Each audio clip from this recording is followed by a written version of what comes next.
ವಿಧಾನಸಭೆಯಲ್ಲಿ 18 ಶಾಸಕರ ಅಮಾನತನ್ನ ಮಾಡಲಾಯ್ತಲ್ಲ ಬಿಜೆಪಿಯಿಂದ. ಸೊ ಈ ವಿಚಾರವನ್ನ ಎತ್ಕೊಂಡು ಇವತ್ತು ಪ್ರತಿಭಟನೆಗೆ ಇಳಿದಿದ್ದಾರೆ ಬಿಜೆಪಿಯ ನಾಯಕರುಗಳು. ವಿಧಾನಸೌಧದ ಬಳಿ ಬಿಜೆಪಿ ಶಾಸಕರು ಪ್ರತಿಭಟನೆಯನ್ನು ಮಾಡ್ತಾ ಇದ್ದಾರೆ. ವಿಪಕ್ಷ ನಾಯಕ ಆರ್ ಅಶೋಕ್ ಅವರ ನೇತೃತ್ವದಲ್ಲೇ ಈ ಪ್ರತಿಭಟನೆ ಆಗ್ತಾ ಇದೆ. ಅಮಾನತು ವಾಪಸ್ಗೆ ಆಗ್ರಹಿಸಿ ಬಿಜೆಪಿ ಜನಪ್ರತಿನಿಧಿಗಳು ಧರಣಿ ಮಾಡ್ತಾ ಇರೋದು.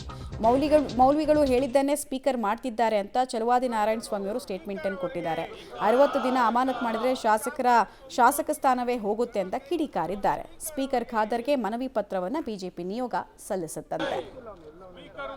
ದುರುಪಯೋಗ ಮಾಡಿಕೊಂಡಂತ ಕಾಂಗ್ರೆಸ್ ಸರ್ಕಾರಕ್ಕೆ ಸ್ಪೀಕರ್ ಕುರ್ಚಿ ಮಾನ್ಯ ಖಾದರ್ ಅವರು ಸಭಾಧ್ಯಕ್ಷರಾದ ಸಂದರ್ಭದಲ್ಲಿ ಕೆಲವು ಮೌಲ್ಯಗಳು ಒಂದು ವಿಡಿಯೋ ಬಿಡುಗಡೆ ಆಗಿತ್ತು, ನಾನು ನೋಡಿದೆ. देखोरे ಖಾದರ್ साहब को अध्यक्ष मिल गया, इसके बाद सब आके उनके सामने सलाम मारना पड़ेगा ಅಂತೇಳಿ ಹೇಳಿದ್ರು.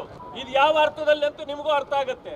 ಆದ್ರೆ ಖಾದರ್ ಅವರೊಂದು ಮಾತು ಹೇಳಿದ್ರು, ನಾನು ಯಾವ ಧರ್ಮ ಜಾತಿಗೆ ಸೇರಿದವನಲ್ಲ, ಅದರಿಂದ ಈ ರೀತಿ ಹೇಳ್ಬಾರ್ದಾಗಿತ್ತು ಅವರೊಂದು. ನಾವು ಬಹಳ ಅಪ್ರಿಶಿಯೇಟ್ ಮಾಡಿದ್ವಿ. ಆದ್ರೆ ಹೇಳೋದೊಂದು ಮಾಡೋದೊಂದು